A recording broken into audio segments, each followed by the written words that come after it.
Hamas की military wing अल-कस्साम brigade Israeli सेना के गले की वो फांस बनी हुई है जो ना तो निकल पा रही है और ना ही निगली जा रही है।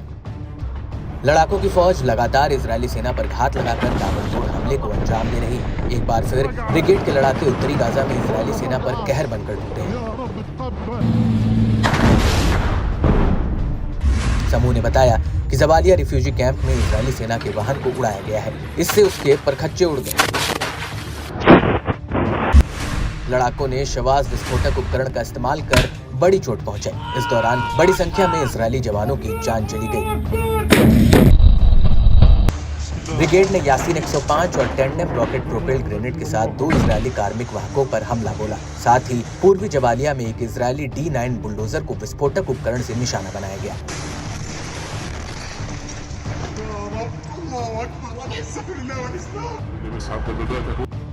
इसके अलावा अल-कस्साम स्नाइपर्स ने अल-रज़ान इलाके में एक गॉल राइफल से एक इजरायली सैनिक को मार गिराया।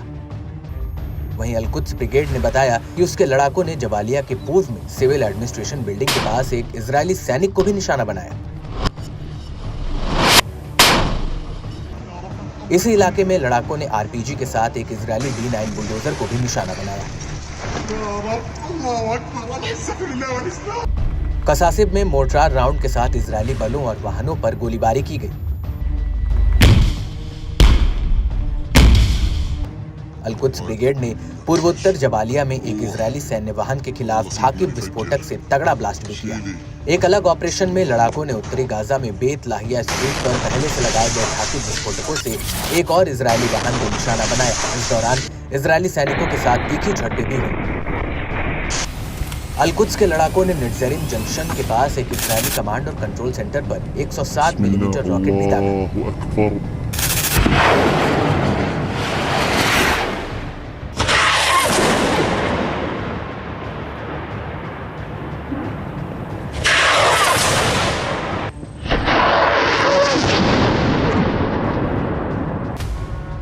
इस बीच मुजाहिदीन ब्रिगेड ने जबालिया में पूर्व में इजरायली सेना पर कई राउंड फायरिंग कर उन्हें पीछे की ओर खदेड़ा।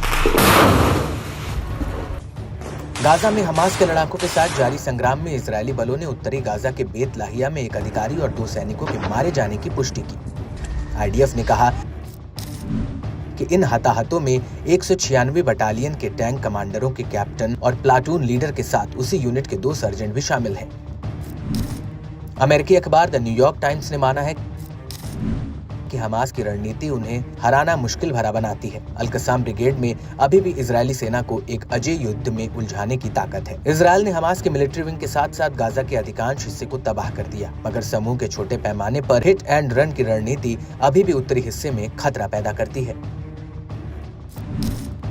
गाजा में हमास के बढ़ते हमलों पर इजरायल के डिफेंस एक्सपर्ट्स ने माना कि लड़ाके इमारतों में विस्फोटक लगाने, सड़क के किनारे बम रखने, इजरायली बख्तरबंद वाहनों में माइन लगाने या अंडरग्राउंड होने से पहले इजरायली सेना पर रॉकेटों से चलने वाले ग्रेनेड लॉन्च करने के लिए छोटी इकाइयों में दिखाई देते हैं, जिनको काबू में लाने में इजरायली सेना को कड़ी मशक्कत करनी पड़ रही है, जो खंडहर पर बड़ी इमारतों से इजरायली सेना पर हावी हो रहे हैं। यही वजह है कि बीते दिनों हमास लड़ाकों ने जबालिया रिफ्यूजी कैंप में एक और बड़ा घात लगाकर हमला किया।